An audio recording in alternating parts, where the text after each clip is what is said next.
Hello, I'm John Day. Now I'm out here on the San Antonio River today. Oh my, what a beautiful place this is. This place is filled with park benches and grills and places to barbecue. It's just a wonderful, a lot of places for the kids to play ball and just have a wonderful time. You know, God made us a sociable people.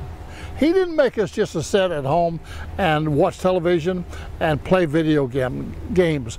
God made us a social people. So if you haven't been to a park lately, why don't you think about it?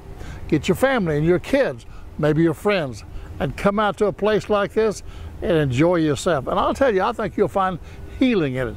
Healing for your mind, healing for your spirit, and a joy that will just take place in your own heart.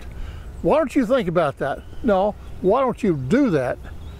And in the meantime, you keep looking up because something good is on the way. Amen.